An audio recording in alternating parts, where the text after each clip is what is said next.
You've got to build. I think the industry's got to almost shape itself and reset itself from the bottom up. Which is essentially governments working very hard to collaborate with all the diverse sectors of the industry. And I'm not saying it's easy, because there are very diverse representations of different stakeholder priorities to the industry, but it has to be from the bottom up, and then you get a consensus. And then if you've got needed legislation, you can deliver something which has got consensus attached to it, not just consultation.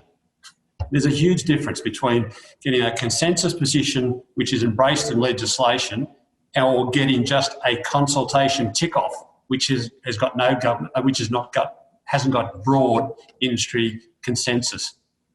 No, that's right. And again, recent experience, that consultation, even that level of consultation, has been pretty poor, to the extent of some specific examples of a document being put on the table to a whole bunch of industry representatives who are told, you've got an hour to read that document, give us your feedback and hand that document back. And that's it. That's your consultation. And that is pretty poor. You're exactly right. There needs to be proper bottom-up approach to developing the solutions that the industry needs. And the other important thing I think to make here is that the industry is a huge industry. You have everyone from the companies that Australian constructors represent, I guess if you like, the bigger contractors, the tier one contractors, all the way through to the mum and dad contractors. Then you've got the different sectors. You've got the house building sector, which is different from the civil infrastructure sector, which is different from the commercial build sector, construction services, oil and gas.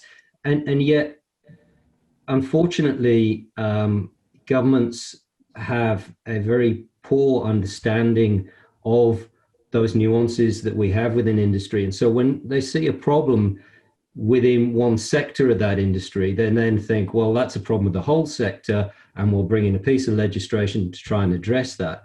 But then that has a whole bunch of unintended consequences for those sectors that problem doesn't really apply to. So it was interesting, actually, going off tangent a little bit here. No, you're right. But one of the things that another COVID opportunity, we've started having dialogues with worker representation organisations, if I can call them that.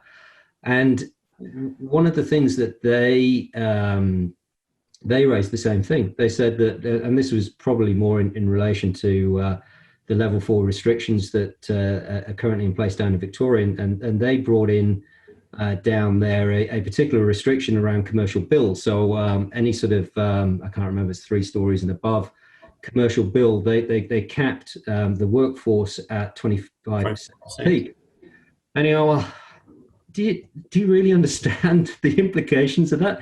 It's not just, it sounds easy, doesn't it? It sounds really easy, but the ramifications of that are that the vast majority of sites, it wasn't worth them continuing. They may as well just close up shop. But that just emphasizes the fact that governments just don't understand how industry works.